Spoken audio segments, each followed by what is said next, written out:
To answer your question, Dean, Rob came to me one day and he said, "You're continually away. I never see you. Don't know what you do. You're here for a week or two and you're gone for a month or two. Right. Can you write something down that would tell me who you are Right.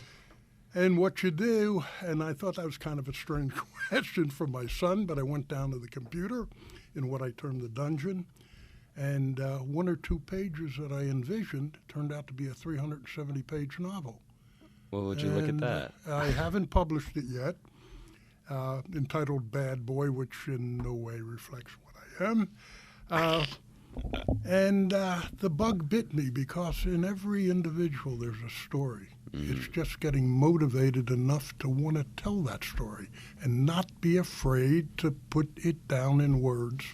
So from one novel, I wrote 11 or 12 fictional novels based on experiences I've had. I was a vice president international for a $20 billion company.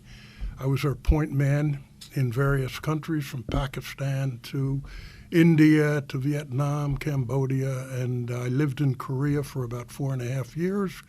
I'm a linguist. I speak several languages.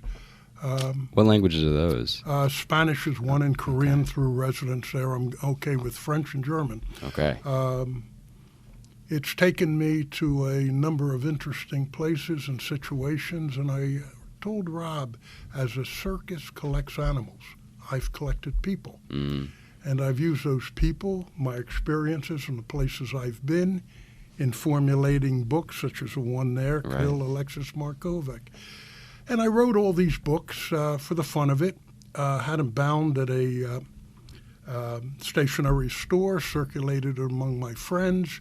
They were very complimentary, as friends would be. They don't say things negatively.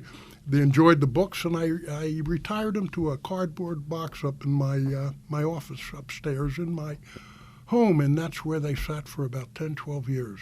Then the pandemic came. Rob said to me, "Dad, you remember those books you wrote?" Sure, yeah, I do. He says, "Now's the time to get one or two published." I said, "Rob, I don't really have the wherewithal to know how to do that." Right. He says, "I'll take care of it." Being the innovative son that he is, he said, "Pick one." We did. He got it published. He said, "We're going to do it through Amazon, which lets me control the content, how we set it up, the cover design." And one thing led to another, and we will shortly put out our 8th novel called Requiem for a Soldier, which is about the Vietnam War. I think it's a timely book. People have now talked about Vietnam because the high number of former military men that are committing suicide, and women. So I think a timely book, and it's been fun to see words that were stored upstairs between my ears into a printed form where it can bring people some momentary transition from their normal lives into a world of fantasy which involves interesting people, interesting situations, a fairly interesting storyline, and what I hope will be an interesting conclusion. Right. So that is it. I've put chapter and verse into almost every book, from my military experiences to my civilian experiences to the strange and interesting people I've met and the varied countries from South America, Far East, and Africa that I've traveled. And that's basically me, and I've reached the point now where I'm having fun. I started another one, and we'll see where that takes it.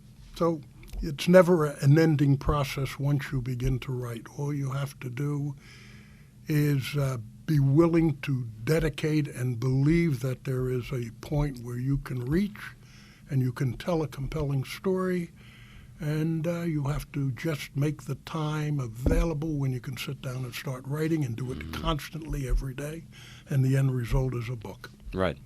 You know, actually, Rob and I last time talked a lot about storytelling too. So he's a bit of a different medium than you do, obviously. Yes. But he said something. He said, life is about storytelling. And I was thinking, in the car on the way here in my hour-long drive, I was thinking, you know, everybody has a different medium for telling their story.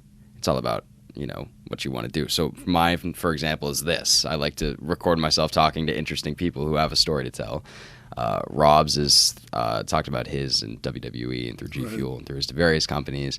Yours is writing books like Kill Lexus Markovich. Exactly. And Requiem for a Soldier, which is coming out. When is that coming out, by the way? Probably the end of July. End of July. Yeah. Okay.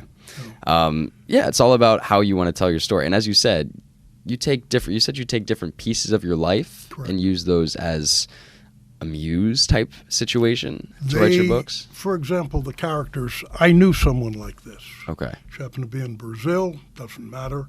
And you pointed out the eye candy. Yes, So very definitely. I'll show the camera very here. definitely. And Yes.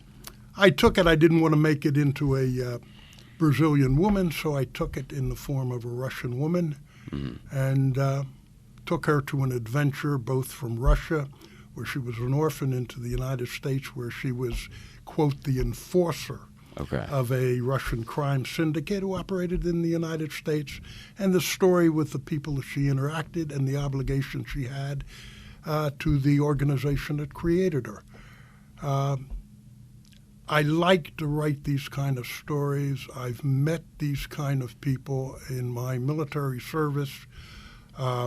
I'm a retired Army intelligence officer, cross-trained as an infantry officer, went to Airborne Ranger School, been to a number of places, met a number of people, had a number of interesting experiences, both from the military and from my civilian life. And as I say, these instances and these people were stored away, never envisioning I would ever write a book. In every situation that we face in life, we need a motivation. Mine was my son, as I mentioned. Hey, Dad, why not tell me about your background? From that led to now 8 novels with my Vietnam story and probably about 3 or 4 to go. One other interesting facet, being away so much of my time over those 35 years, I didn't share in my 2 boys growing up. A smitten here and a smitten there, but I was away so much of the time I always had a guilt complex when I came home. On the airplanes when I would come back from Indonesia, for example, back to the United States, New York, the plane ride was long. I figured I needed something to bond with my boys, so I wrote some children's stories.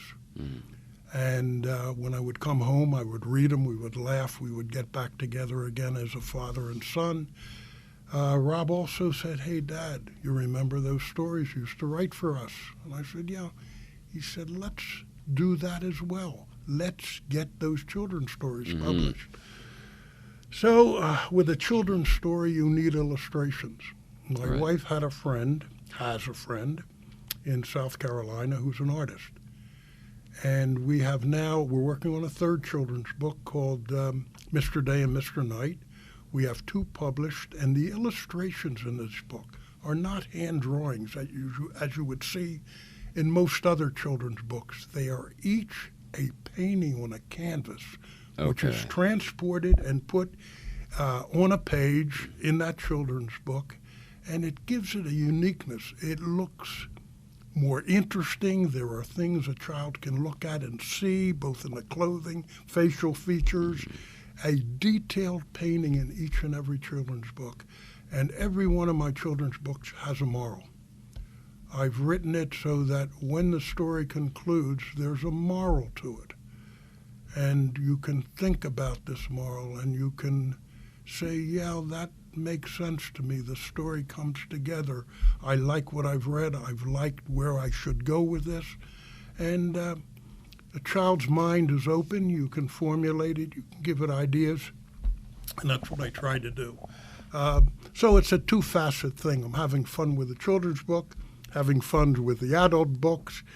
Keeps me busy and active. And you said you're retired, but is this kind of a full-time job? Yeah, kind of. Yeah. Right. Yeah. More so than... I was going to say, this doesn't sound easy. The proofing, I think, is harder than the writing. It's I'm not very, surprised. very difficult. Yeah. Very difficult. You have to let someone else read this book, a book. They will see a word picture differently than you will. Okay. And if they say to you, it isn't clear, I know what I want to say. I think I've conveyed it. But if the Right. reader can't receive it in the proper way, it needs to be changed. So proofing is an integral part of this particular book. Taking critique is always hard because you always think you're right at first. Well, a writer knows what he wants to say, and he gets it down using his words, his terminology, his punctuation. But that doesn't mean that the reader's going to receive it in the same way he Right. thinks it or sees it. So when you read it by a proofreader, in this case my wife, Rob, friend, they come back with ideas that, look, it makes sense, but then you're leading into a place where you shouldn't go. Mm-hmm. It confuses a reader, and then you have to make an adjustment and a change. But Right. the most exciting part is when everybody agrees.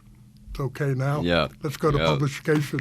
And you say, wow, now we're off to the next one.